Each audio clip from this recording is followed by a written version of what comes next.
ये देखो, उस वक्त हम लोग ऐसी साड़ी पहन के काम किया करते थे और अब तो इसे पार्टी में पहनते हुए भी कतराएंगे। कितनी सुंदर साड़ी है मैं ये। और तुमने इसे ऐसे यहाँ बंद करके रखा हुआ था। मैं इसे ले लूं, इसे कटवा कर इसका लहंगा बनवाऊंगी और दिवाली पर पहनूंगी। कोई लहंगा महंगा नहीं बनेगा, इसके साथ मेरी यादें जुड़ी हुई है। मैं इसे बर्बाद होते हुए नहीं देख सकती, समझ गई? मॉम, इन यादों को क्या आप अब भी अपने साथ रखना चाहती हो क्या? मैं उसे भूलना भी तो नहीं चाहती, और रणधीर के आने के बाद इन सारी यादों को मैं सजोकर अपने मन में रखना चाहती हूँ। ये देखो, ऐसी कढ़ाई किया करती थी मैं। Wow, it's so beautiful mom, it's really colourful, है ना? अगर दादी के गहने भी तुम्हारे पास होते माँ तो कितना मजा आ जाता। क्या मजा आता था, तुम लोग उसे भी मार लेती थी। लड़कियां बहुत लालची होती है। पर तुम अगर सुसाइड कर लेती ना तो इन सब चीजों को खो देती। हाँ, क्या फर्क पड़ता, मैं तो होती ही नहीं ना। माँ, तुमने सुसाइड क्यों करने की कोशिश की थी? उस वक्त मैं बहुत हेल्पलेस फील कर रही थी। क्या करूं क्या न करूं, कुछ समझ में ही नहीं आ रहा था। सारी जिंदगी ऐसे ताने सुनती रहूं तो फिर जीने का मतलब ही नहीं निकलता। भाग जाऊं तो बदनामी होगी, लोग कहेंगे ये तो पहले से ही बदचलन थी। और इस वक्त रणधीर को खो देने का मुझे बहुत दुख था। जब दोबारा होश आया तब पता चला कि वो दुख तो मेरी जिंदगी भर की तकलीफ बन गया था।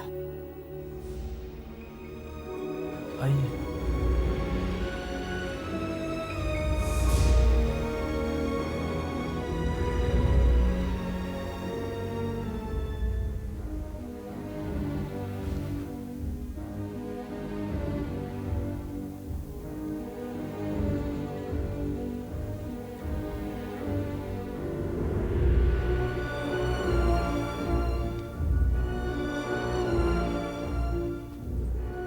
ये कैसे टूटा मिस्टर भूषण? जी, मुझे नहीं पता। दरअसल जब मैं कमरे में आया तो मुझे भी बहुत सारी चीजें टूटी हुई दिखाई दी। लेकिन उन्होंने इसको क्यों तोड़ा? इसका मतलब है कि आप दोनों के बीच में कोई लड़ाई हुई थी? जी नहीं, कोई झगड़ा नहीं हुआ था। हम लोग खाना खा रहे थे तो रेवती अचानक खाना छोड़कर ऊपर चली आई। हमें लगा कि कुछ काम होगा, लेकिन जब काफी देर तक वापस नहीं आई तो मैं उसे देखने यहाँ आया और फिर मैंने वही सब कुछ देखा जो आपको बताया है।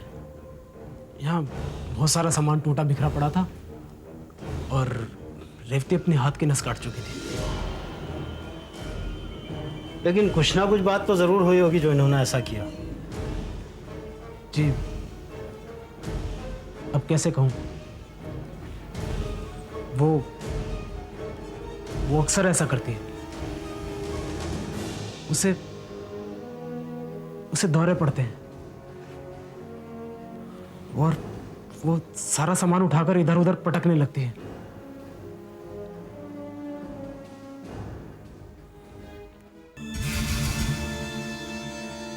क्या बताएं भैया, शादी से पहले किसी ने हमें कुछ बताया ही नहीं। लड़की को शुरू से ही ऐसे दौरे पड़ते थे। अचानक गुस्सा आ जाना, हाथ पैर कांपना, अरे कभी कभी तो रसोई घर में बना बनाया खाना भी फेंक देती है। अरे क्या बताएं, हमारे तो भाग ही फूट गए। इतने हौस में शादी करके लाए थे, क्या मालूम था कि ऐसी लड़की को ले आएंगे। सोचो हमारे बारे में, पता नहीं किस जन्म का बदला निकाल रहे हैं भगवान हमसे।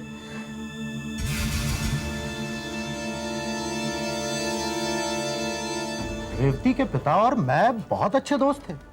इनफैक्ट हम दोनों ने मिलकर ही भूषण और रेवती की शादी तय की। उनकी सुसाइडल टेंडेंसीज के बारे में मुझे पता था और आखिरकार देखिए उन्होंने अपने आप को गोली मारकर अपनी जान दे दी। लेकिन यही बेटी के साथ भी होगा यह हमें नहीं पता। ये तो अब जाकर शादी के बाद पता चला। और देखिए हालात ऐसे हो गए कि उल्टे हम परेशानी में फंस गए हैं।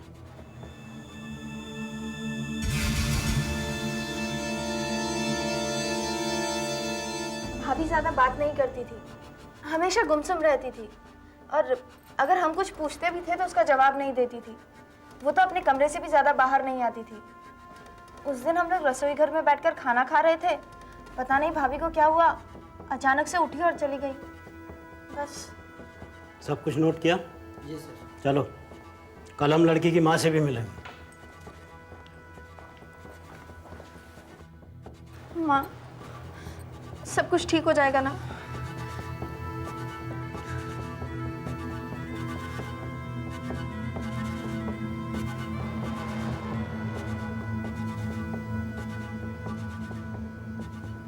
माँ, भाभी को होश आने के बाद तो हम सबके बयान झूठे साबित हो जाएंगे ना? अरे इन मुँह पुलिस वालों ने उसे मिलने भी तो नहीं दिया, नहीं तो कुछ समझा बुझा देते उसे। अब वो रेवती की माँ से मिलने वाले हैं, वो तो साफ साफ कह देगी कि हम सब झूठे हैं, उसे कोई दौरे वौरे नहीं पड़ते। मैंने आज उन्हें घर बुलाया है। उन्होंने मेरी और रेवती की शादी करवाई थी और मुझे पक्का यकीन है कि वो रेवती को हमारे खिलाफ बयान देने से मना कर देंगे। लेकिन रेवती जब होश में आएगी तो वो तो शेर बन जाएगी ना। उसे हमसे बदला लेने का इससे अच्छा मौका और कब मिलेगा? और वो हमारे पक्ष में क्यों बोलेगी? बहुत गहरी चाल चली है उसने, बस यही तो मात खा गई मैं।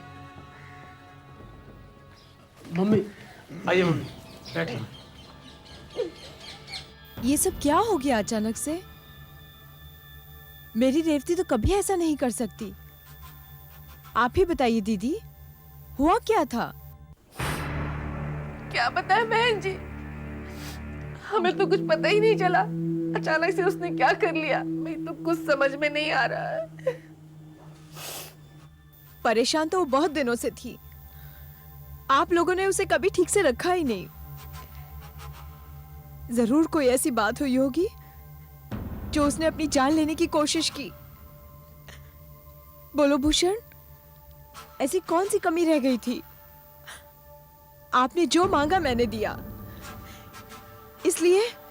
इसलिए कि मेरी बेटी यहां खुश रहे, उसे कभी कोई परेशान न करे। इतनी पढ़ी लिखी बेटी दी थी मैंने आप लोगों को, लेकिन यहाँ उसकी कोई कदर नहीं। देखिए बहन जी, आप हमारी कुछ सुनेंगी या अपनी ही कहती जाएंगी? भाई हमने उसे किसी तरह से परेशान नहीं किया है। अगर आपको विश्वास ना हो तो आप हमारे पड़ोसियों से, रिश्तेदारों से पूछ लीजिए।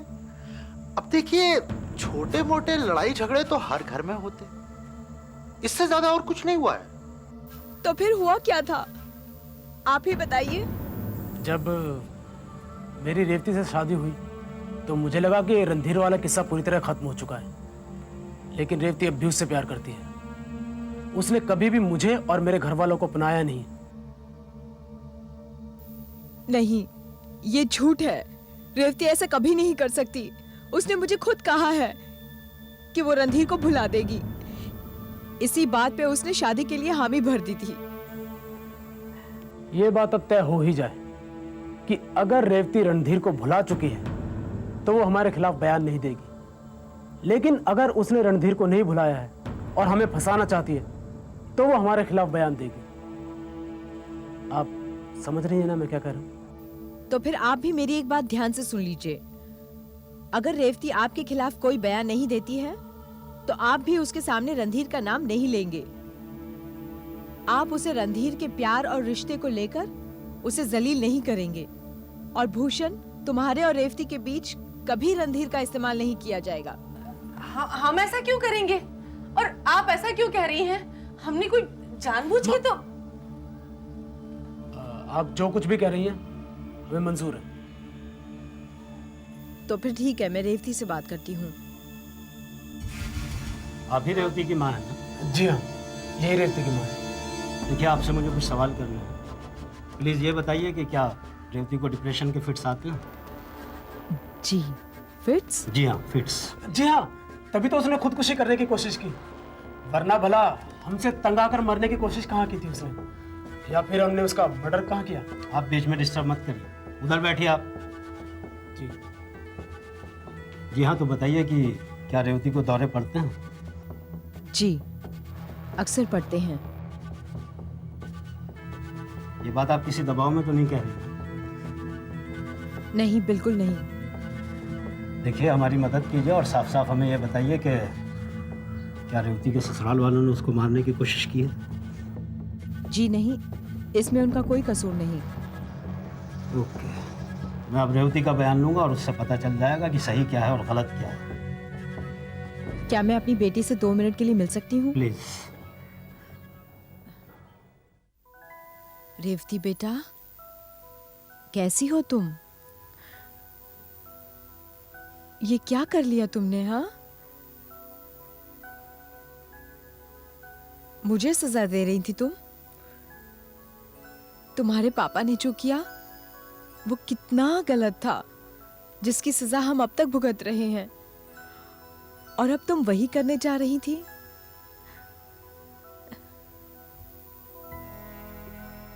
सब ठीक हो जाएगा। वो क्या कह रहे हैं? वो लोग तुम्हें फिर से अपनाना चाहते हैं। क्यों? डर गए? हाँ मम्मा, अब क्या बात की उन्होंने? क्या चाहते हैं वो? एक समझौता। समझौता? मुझसे? रेवती, मैं समझ सकती हूँ तुम्हारे दिल पर क्या गुजरी होगी जो तुमने इतना बड़ा कदम उठाया। तुम्हारे सामने अब पूरी जिंदगी पड़ी है। अब तुम जो भी करना चाहो पूरी तरह से सोच समझ कर करो। और वैसे भी मुझे लगता है कि वो लोग अब डर गए। अब वो लोग तुम्हें परेशान करने की हिम्मत कभी नहीं करेंगे। और बेटा, अपना घर अपना ही होता है। मेरे कहने पर तुम उन लोगों को एक मौका और दो, और अगर उन लोगों ने फिर से कोई भी गड़बड़ की तो मैं उन्हें देख लूंगी। आप क्या चाहती हो मुझसे? मैं क्या करूं? मैं कुछ नहीं चाहती। वो लोग इस मामले को खत्म कर देना चाहते हैं। बाहर पुलिस तुम्हारा बयान लेने के लिए खड़ी है, और तुम घर वालों के खिलाफ उन्हें कुछ बयान नहीं दोगी। उन्हें फंसना नहीं चाहिए। भूषण ने अपने माँ बाप से साफ कह दिया है कि वो अब तुम्हें तंग नहीं करेंगे, और रणधीर की बात अब कभी नहीं उठेगी। अगर मैंने उन्हें दोषी ठहरा दिया तो वो सारी दुनिया के सामने ये कहेंगे कि तुमने उन लोगों को जानबूझ के फंसाया है रणधीर को पाने के लिए। तुम्हारा दामन साफ है बेटी, तुम ये अग्नि परीक्षा दे दो। पुलिस तुमसे पूछेगी क्या तुम्हें दौरे पड़ते हैं, क्या तुम्हें डिप्रेशन के फिट्स आते हैं? मम्मी, हाँ कर देना बेटी, इसी में सारी बात दबकर रह जाएगी।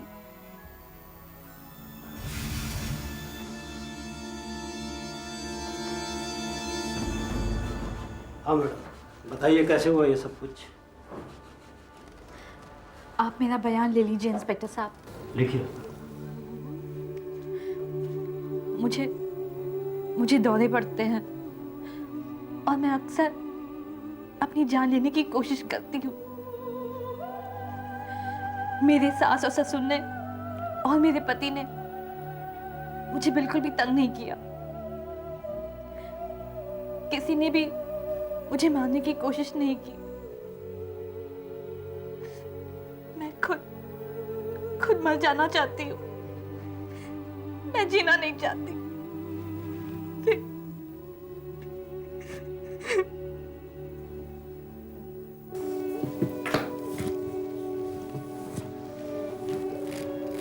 ये तुम्हारी दूसरी गलती थी माँ। एक तो तुमने ऐसी शादी की जो तुम करना नहीं चाहती थी, और फिर ऐसे लोगों को बचाया जो गलत थे, मुजरिम थे। मेरी माँ चाहती थी कि मुझे दोबारा मौका मिला है तो मैं उसे हाथ से ना जाने दूं। पर इतना कुछ हो गया और रणधीर चाचा को कोई खबर तक नहीं लगी। वो तो गायब थे, और मैं उनकी परछाई हम सबके बीच में थी, और उसे मैं खत्म करना चाहती थी। तभी मैंने पुलिस को गलत बयान दिया। माँ, रणधीर चाचा से मिलना है हम लोगों को। हाँ मॉम, प्लीज। एक बार उन्हें घर लाइए ना आप। नहीं आएंगे वो घर पे। तो हम लोग चलते हैं उनसे मिलने, वो यहीं पर है ना इसी शहर में, मुंबई में ही तो है। देखो रिचा, हम लोग अभी अभी मिले हैं, अच्छी तरह से खुल के बात भी नहीं हुई है, और तुम्हारे पापा कितने नाराज हो रहे हैं पता है ना। सब सेटल हो जाएगा ना तब मैं अच्छा सा माहौल देकर मिलवा दूंगी, ठीक है? मॉम, सुसाइड अटेम्प्ट करने के बाद क्या पापा ने एक भी बार रणधीर चाचा का नाम नहीं लिया? नहीं, कभी नहीं। कितना फर्क है ना दोनों में। चाचा पापा के जुड़वा भाई हैं, फिर भी कितने अलग हैं। कभी भाई बहन एक जैसे नहीं होते, फर्क तो होता ही है, लेकिन तुम्हारे पापा और चाचा जितना फर्क तो मैंने कभी नहीं देखा। क्या फर्क है उनमें मॉम? वो तो तुम मिलोगी ना तब पता चलेगा क्या फर्क है और क्या एक जैसा है।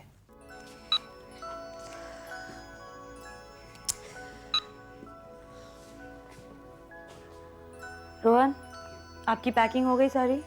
मम्मी हम लोग कहाँ जा रहे हैं? एक नए घर में जा रहे बेटा। पापा भी आ रहे हैं? शायद, पता नहीं। शांति, इसे अंदर लेके जाओ। जाओ बेटा, शांति आपको तैयार कर देगी।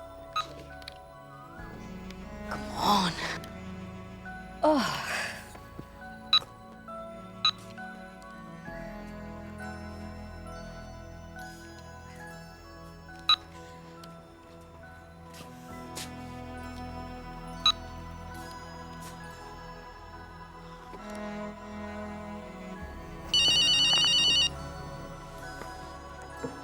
Hello Runa, how are you? जिस हाल में छोड़कर गए थे उससे तो अच्छी हूँ। तुम अच्छी हो ना? बस मुझे इससे मतलब है। ठीक है, आगे से अपना हालचाल तुम्हें सुना दिया करूंगी। वैसे भी इससे ज्यादा तुम्हें मुझसे मतलब ही क्या है? जब तक नूपुर तुम्हारे घर में है मुझे बस इससे ही मतलब है। राजीव प्लीज, मेरी लाइफ को इतना कंट्रोल मत करो कि मेरा दम घुटने लगे। नूपुर मेरी बहन है, सगी बहन है, क्यों नहीं रह सकती मेरे साथ वो? तुम्हारी सगी बहन हमेशा तुम्हें मेरे खिलाफ भड़काती रहती है।